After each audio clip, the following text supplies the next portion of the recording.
apa kabar? Assalamualaikum warahmatullahi wabarakatuh. Kita ketemu lagi di channel Berdesa. Kali ini kita akan masih membahas badan usaha milik desa. Kemarin kita di video sebelumnya kita ngomongin apa sih badan usaha milik desa itu.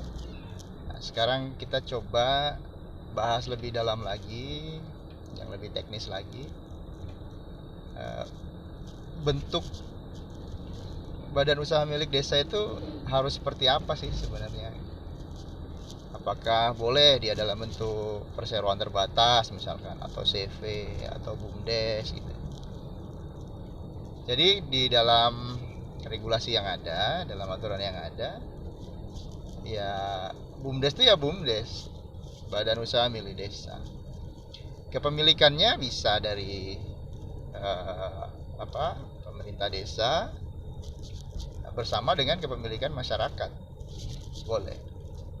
Tapi saran saya, ini dari sisi modal ya, dari modalnya bisa sharing atau patungan antara masyarakat, simpanan masyarakat maksudnya ya, sharing simpanan masyarakat dengan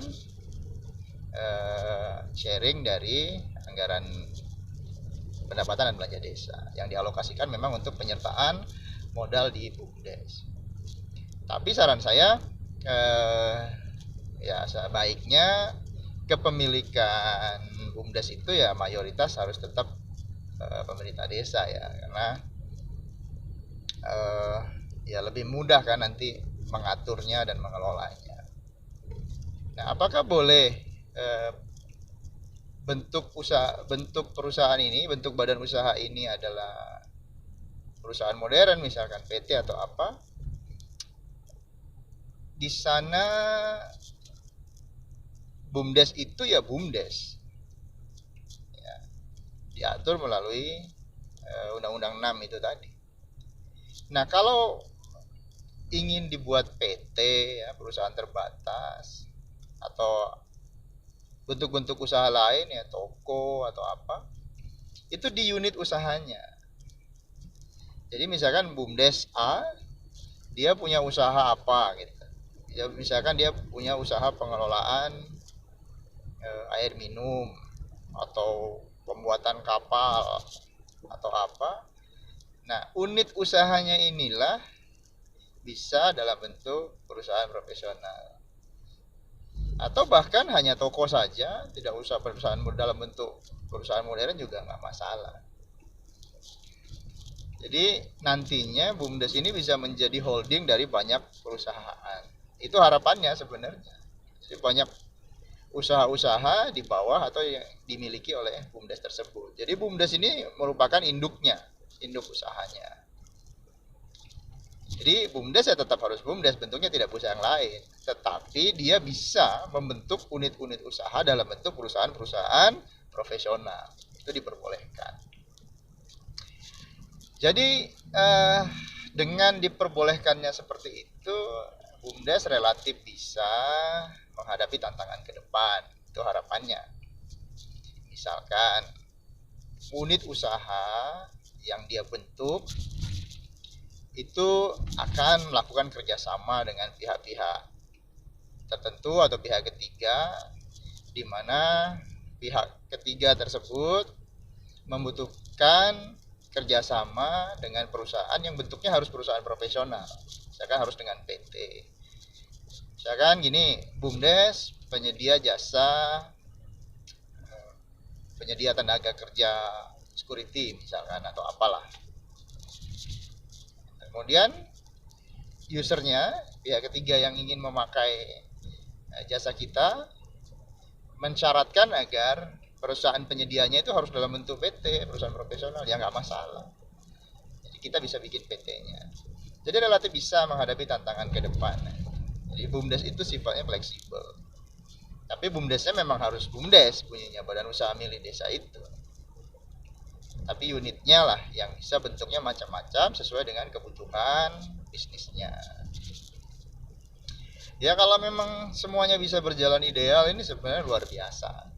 Luar biasa sekali. Desa punya keleluasaan membuat badan usaha itu luar biasa sekali kan. Seperti negara seperti negara, seperti daerah otonom. Ini kan diharapkan bisa mensejahterakan rakyat. Nah, potensi-potensi yang ada di desa yang selama ini tidak bisa terkelola, daripada investor luar yang datang, yang lebih baik desa sendiri yang menjadi investornya, menjadi pemain di sana. Misalkan seperti ini, desa yang memiliki potensi pertanian, sawahnya luas, petaninya banyak. Ya, BUMDes bisa masuk menjadi pemain di sana. Misalkan dengan menyediakan pupuk, obat-obatan, ya kan? Kemudian modal kerja, modal tanam dan sebagainya. Kemudian pada saat panen mereka beli hasil pertanian masyarakat dengan harga yang normal. Kan kebanyakan tuh di daerah-daerah pertanian tuh begitu musim panen tiba harga anjlok karena pemainnya itu hanya swasta kan. Nah, dengan adanya BUMDes, harga ini bisa melindungi petani bersaing.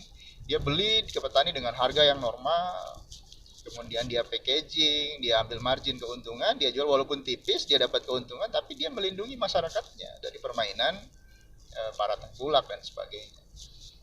Jadi luar biasa sebenarnya undang-undang desa ini memposisikan desa dengan keleluasaan yang begitu banyak. Nah, mungkin itu ya teman-teman, asik juga sebenarnya ngobrolin masalah desa ini, nggak ada habisnya keunikannya. Mungkin teman-teman yang desanya belum memiliki BUMDes, ya ini bisa diberikan masukan kepada pemerintah desanya. Teman-teman bisa bergabung di BUMDesnya. Ini kesempatan yang sangat luar biasa. Banyak desa yang sudah mengaplikasikan, kemudian berhasil, dan luar biasa memang hasilnya. Demikian ya teman-teman video kita kali ini. Mudah-mudahan bermanfaat.